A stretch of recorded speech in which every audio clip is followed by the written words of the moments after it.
All right, so today we get to dig into the clutch. So this wasn't so easy. Its cover has to come off. It's kind of behind the frame. Well, this has a subframe on it down here. So you can take it loose here, and then the whole back end, the whole chassis, the motor and everything drops out the bottom.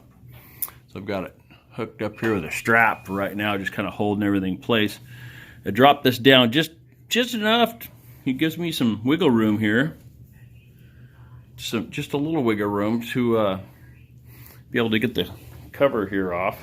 It looks as though the centrifugal clutch is in pretty good shape. I'm not going to judge it a whole lot until I get it completely off of here.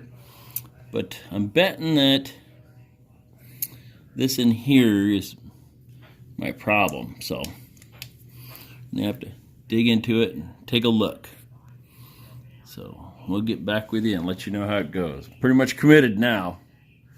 This one stud right here had us hosed up. There's a nut that goes on here. The rest of them are all bolts. They put this one in here. I swear they do that so you can't just work on it. You have to pull the whole bloody motor loose. It's only 6 bolts, so it's not a big deal. Anyway, wish me luck. Well, here's my clutch plates on the metal side.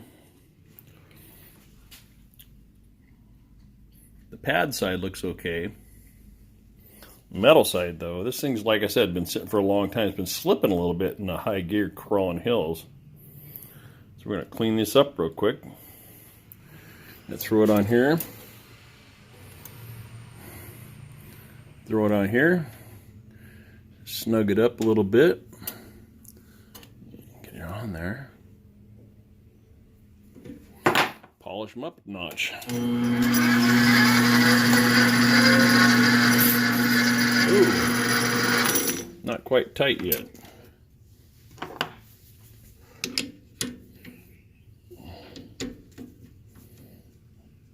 There we go.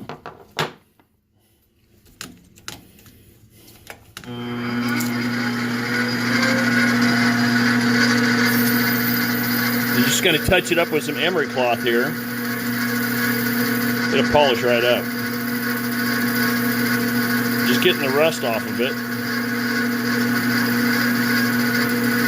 I got 10 thousandths to play with, so.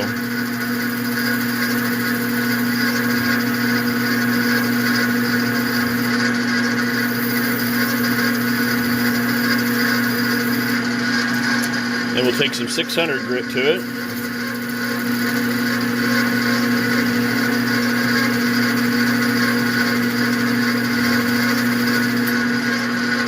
Shut her down, huh? Oh yeah, big difference. Still some little rust pits in there, but I'm going with that. That's what we got. Didn't order these parts. Should have. Same thing here. I mean, it's ugly. This is before, and this is what it looks like afterwards. So hopefully.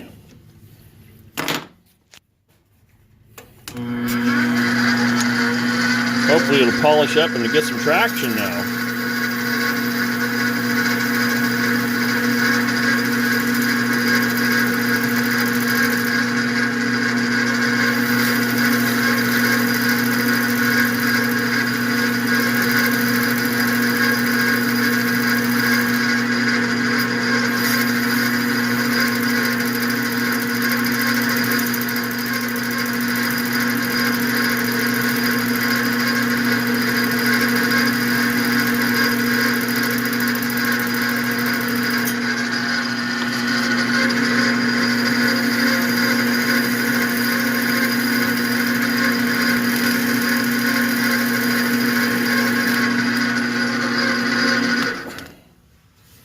Oh yeah, it looks great.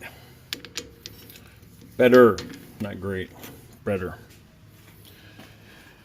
Yeah, well, keep working our way through here.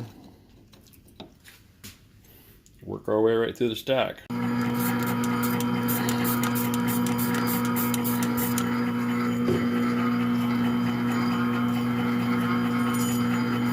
right, here we go.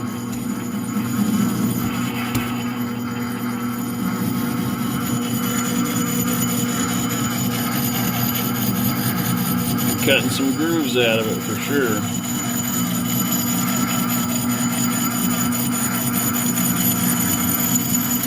Yeah, the old clutch kind of wore some grooves, and we had a little bit of rust in there, so we're making it round for one. It wasn't round. You hear it pulsing. That's from it being not true. So we're taking a little bit off of there. Just a little bit. Make it round. And go from there. Yeah, that's not oil. Put a Windex to it.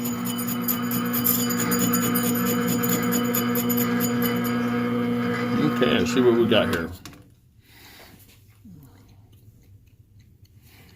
Not too bad. We don't want to take too much off of this because then we have a issue with tolerance. So you can see right there, definitely out around. I don't want to take it down too much, but we want it to look nice. Nice. Looks nice. Gonna make one more pass on this bad boy.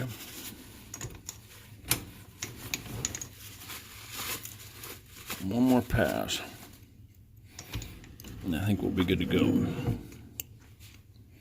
Alright. We'll look at it at the end. Okay, so this is all done. She looks nice. I took less than, way less than 1,000th off of this thing. I mean, way less than that. Just enough. Still got one little spot right here. I'm not even going to mess with this. You can leave it just like that. It's to get that out of there, it's going to take a lot more. The other thing I did is I've done these clutches like this before, and you see on the outside here, it almost looks like I threaded it on the outside. You could do your nails on this. That increases the surface of this outside for cooling. So it almost doubles the surface contact with your lubrication and your cooling process. So that'll help cool it down a little bit just by putting that little bit of, you know, that's 48 threads per inch across there. So that's it. Nothing fancy. Took just a little bit off of it. And maybe 10,000th, maybe. Not even that. I'm not even going to polish this up. I'm just going to degrease it and put her together. She should go. This is for the centrifugal clutch here. So actually the old one really doesn't look too bad. I mean, it's got a lot of meat left on it, surprisingly. But I'm going to go ahead and replace it since I got it apart with a brand new one. And I'm just going to hang on to that old guy there in case someday I need it, which I hope I never do. And that's that. I'm going to start putting this thing back together. Okay, so everything here is back together. Now, get to try to figure out the cover and see if my gasket's okay, broken, whatever, looks okay. It's going to be kind of interesting putting all this stuff back together. All right, this is going to be the fun part. All right, here we go.